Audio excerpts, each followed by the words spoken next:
कितने ही आरोप लगाएं, कितने ही भारत की निंदा करें, कोई नहीं है दुनिया में जो कह सकता है कि आज भारत जितना मजबूत है हर प्रकार से, वैसे कभी भी वो नहीं रहा है। नमस्कार दोस्तों, भारत की पूर्व प्रधानमंत्री इंदिरा गांधी, जिनको दुर्गा आयरन लेडी जैसे नामों से जाना जाता था, जिनका नाम का डंका सिर्फ भारत ही नहीं पूरी दुनिया में बजता था, जिनके भाषण को सुनने के लिए लाखों लोगों की भीड़ इकट्ठा होती थी, जिनके दर्शन से दरबार में आम लोगों की समस्या का समाधान मिलते थे, जिन्होंने गरीब कहे जाने वाले भारत को दुनिया परमाणु महाशक्ति बनाया था और उन्होंने देश के हित के लिए कई अहम फैसले लिए थे। आपको बता दूं मित्रों, शायद भारत के इंदिरा गांधी और नरेंद्र मोदी ऐसे ही दो प्रधानमंत्री हैं जिनका नाम लगभग सभी देशवासी जानते हैं। लेकिन यहाँ सोचने वाली बात यह है कि इंदिरा गांधी के समय तो इतना सोशल मीडिया भी नहीं था, फिर भी हर तरफ उनके नाम का डंका बजता था और आज भी उन्हें याद किया जाता है। शायद आज भी इंदिरा गांधी से जुड़ी कुछ ऐसी अनसुनी बातें हैं जिनके बारे में 90% लोग नहीं जानते, जैसे कि कैसे उन्होंने अमेरिका के राष्ट्रपति के साथ डांस करने से इनकार कर दिया था, क्यों अटल बिहारी वाजपेयी ने उन्हें दुर्गा और पूरी दुनिया उन्हें आयरन लेडी के नाम से संबोधित करती थी। आज हम पूर्व प्रधानमंत्री इंदिरा गांधी के जीवन से जुड़ी इन्हीं सभी अनसुनी और अनकही घटनाओं से पर्दा उठाएंगे, लेकिन उससे पहले दर्शक जल्दी से चैनल को सब्सक्राइब कर लीजिए। और हिंदुस्तान के बड़े लोग आगे बढ़े थे। आज का दिन है, एक प्रकार से हम कह सकते हैं कि आंसू का दिन है उनके लिए जो करोड़ों की संख्या में जिन्होंने अपनी जानें दी, चाहे आज़ादी की लड़ाई में, चाहे आज़ादी के बाद उस आज़ादी को बचाने के लिए, उन लाखों के लिए जो घायल हुए, जिनके परिवार बर्बाद हो गए। लेकिन भारत आंसुओं का देश नहीं है। आज का दिन है जब हम गौरव करते हैं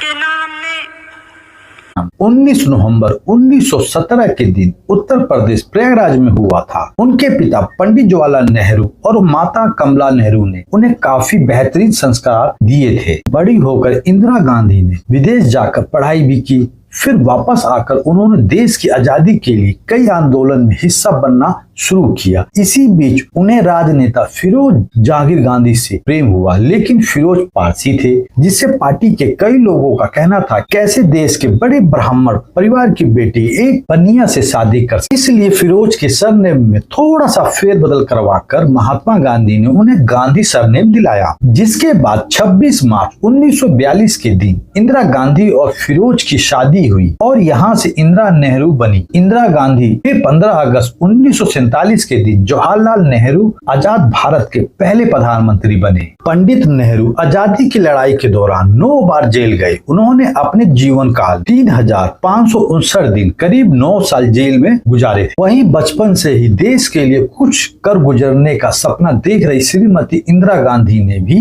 1955 में राजनीति में कदम रखा और धीरे धीरे कर कांग्रेस कैबिनेट का हिस्सा भी बनने लगी। इस दौरान गांधी अपने पिता का दाहिना हाथ बनकर उभर रही थी, मगर 27 मई 1964 के दिन जवाहरलाल नेहरू को दिल का दौरा पड़ने से उनका दुखद निधन हो गया, जिससे इंदिरा गांधी टूट गई। लेकिन उन्होंने खुद को संभालते हुए देश के लिए उसके हित में काम करना जारी रखा। वहीं पंडित जी की मौत के बाद अब आजाद भारत के नंबर 2 प्रधानमंत्री बने लाल बहादुर शास्त्री। लेकिन ईश्वर को तो कुछ और ही मंजूर था। बस 18 महीने बाद ताशकंद समझौते के दौरान 11 जनवरी 1966 की रात संदिग्ध हालत में प्रधानमंत्री लाल बहादुर शास्त्री की मौत हो गई थी। उनकी मौत किस कारण से हुई ये आज भी एक राज है। उस वक्त मेडिकल रिपोर्ट में कहा गया कि लाल बहादुर शास्त्री की मौत हार्ट अटैक से हुई, लेकिन उनकी पत्नी का आरोप था कि उन्हें जहर दिया गया। लाल बहादुर शास्त्री जी की मृत्यु के बाद इंदिरा गांधी चुनाव के लिए खड़ी हुई यहाँ दिलचस्प बात यह भी है कि इंदिरा गांधी की लड़ाई अपने पक्ष नेता गुलजारी लाल नंदा और मोरारजी देसाई से भी थी, मगर शास्त्री जी की मृत्यु के बाद कार्यकारी प्रधानमंत्री बने गुलजारी लाल नंदा ने प्रधानमंत्री पद की रेस से अपना नाम वापस ले लिया।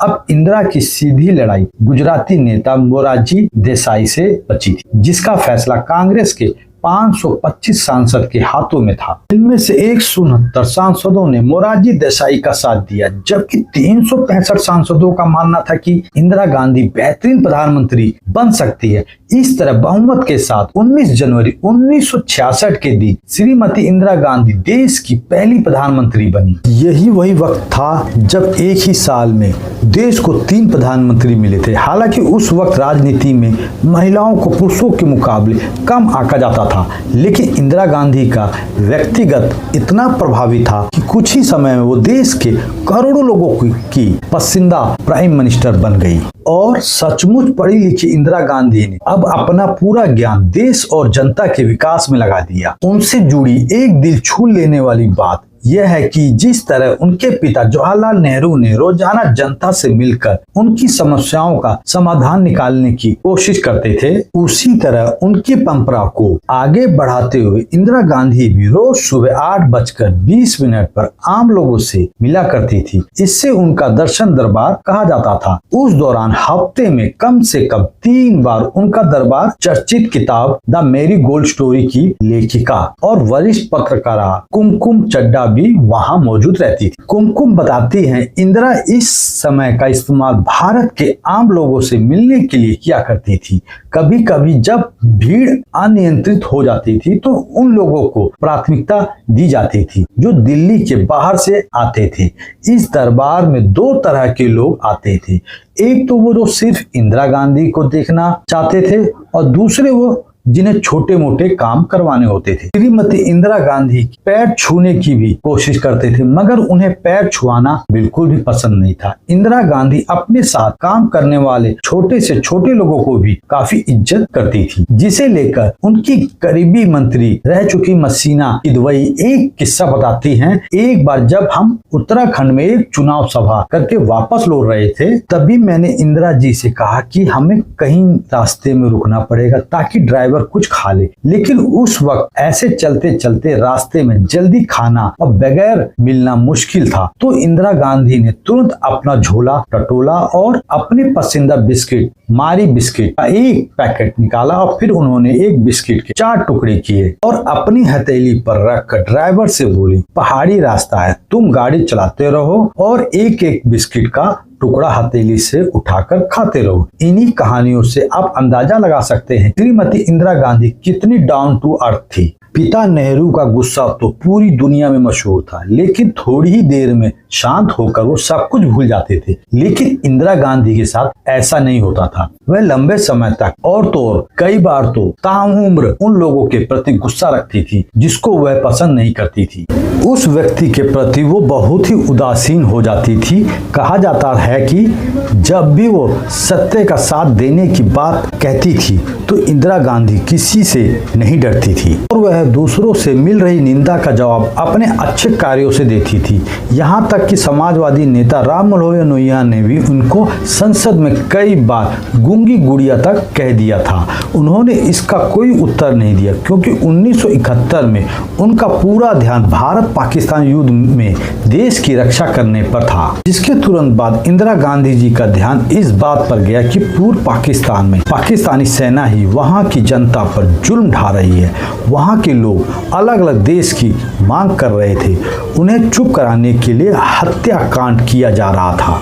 तभी उन्होंने एक बड़ा फैसला लेते हुए पाकिस्तान सेना की तुलना हिटलर की आर्मी से की और दुनिया के सामने ईस्ट पाकिस्तान को आज़ादी दिलवाने की बात रखी। तभी वेस्टर्न कंट्रीज उनके इस फैसले के खिलाफ थी, लेकिन पड़ोसी देश के लोग को तड़पता हुआ देखकर इंदिरा गांधी से रहा नहीं गया। उन्होंने इंडियन आर्मी को पाकिस्तान में घुसकर बांग्लादेश की आज़ादी के लिए लड़ रही मुक्ति वाहिनी का साथ देने का आदेश दिया, जिसके बाद 5 दिसंबर भारतीय सेना पूर्वी पाकिस्तान में दुश्मनों पर टूट पड़ी।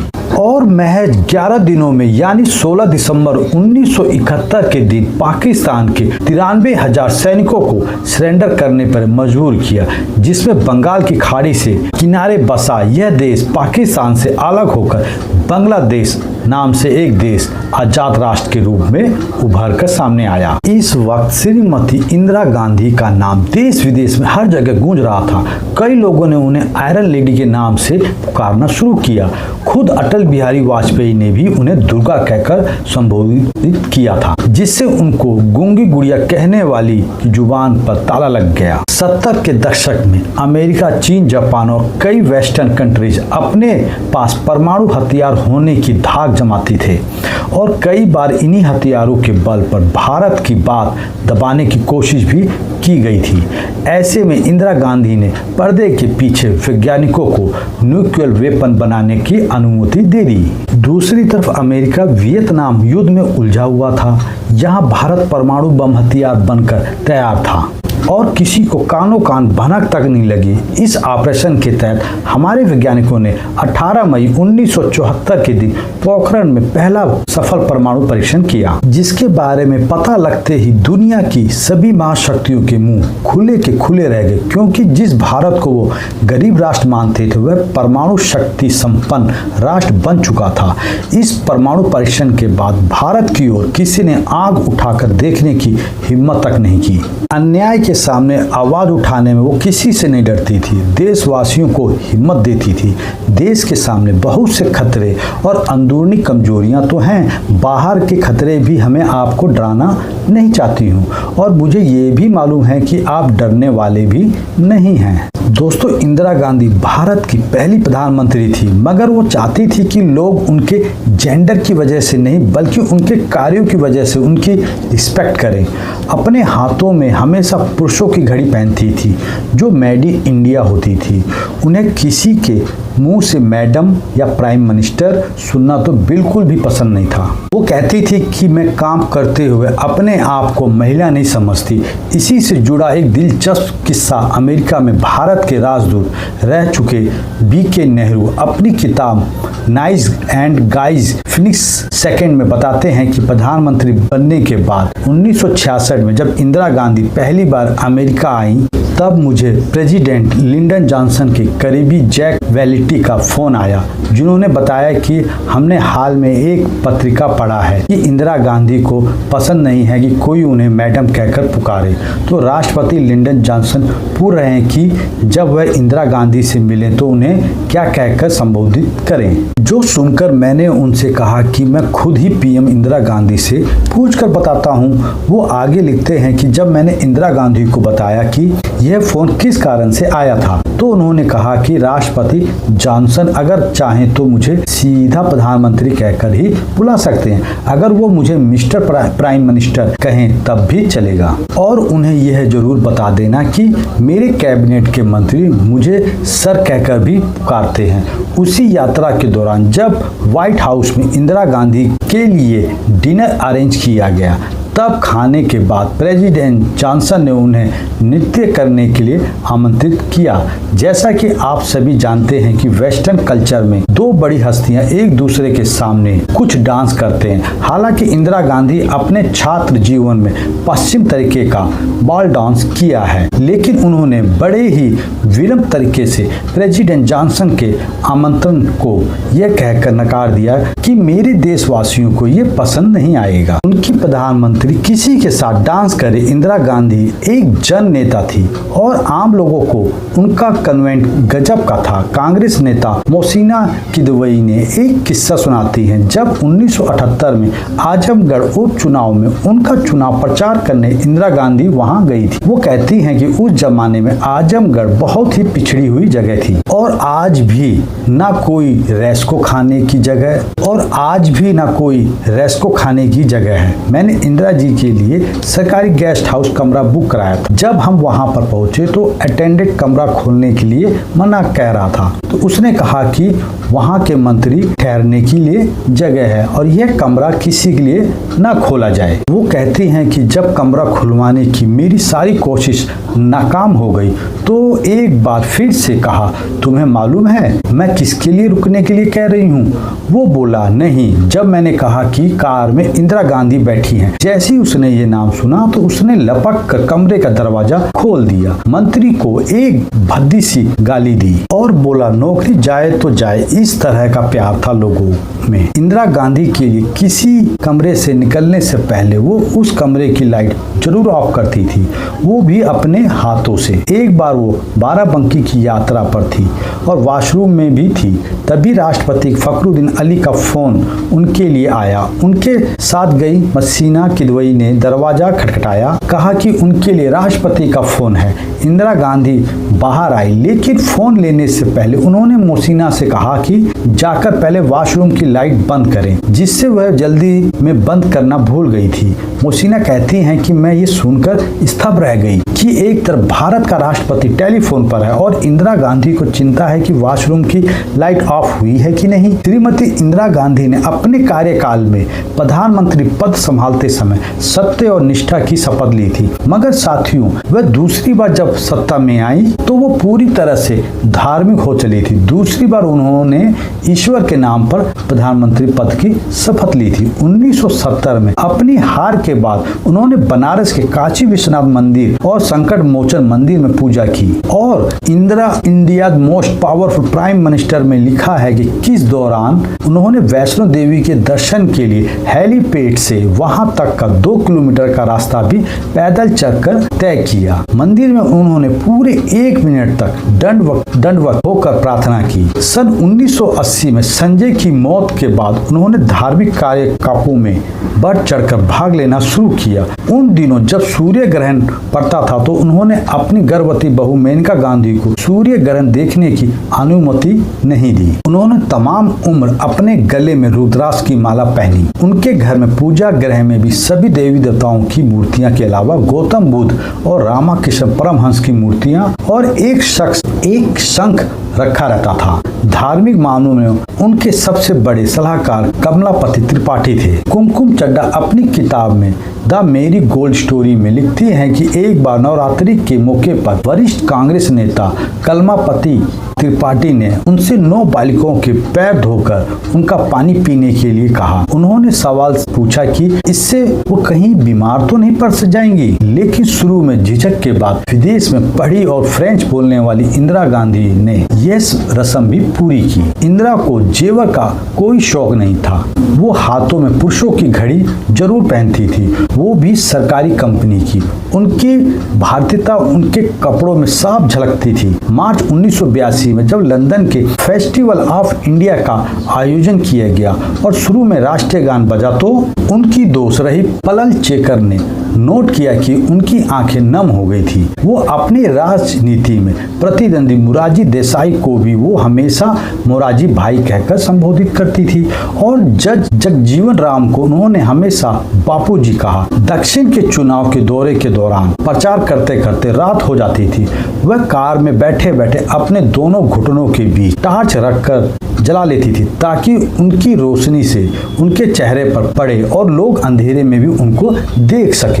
दोस्तों आज के लिए बस इतना ही, मगर वो कौन सा कारण था जिसकी वजह से इंदिरा गांधी जी को इमरजेंसी लागू करनी पड़ी थी और क्यों की गई थी इंदिरा गांधी की हत्या? क्या वाकई में संजय गांधी ने अपनी मां इंदिरा गांधी को पार्टी में थप्पड़ मार दिया था या फिर सिर्फ विपक्ष की फैलाई गई ये अफवाह थी? क्या ये संजय गांधी की मौत का सच? और क्यों संजय गांधी की मौत के सिर्फ 2 साल बाद ही इंदिरा गांधी ने अपनी बहू मेनका गांधी को घर से बाहर निकाल दिया था? अगर आप इन सवालों के जवाब चाहते हैं तो कमेंट बॉक्स में जरूर लिखना। तो दोस्तों अगर ये वीडियो पसंद आए तो please like share and subscribe करना। नमस्कार।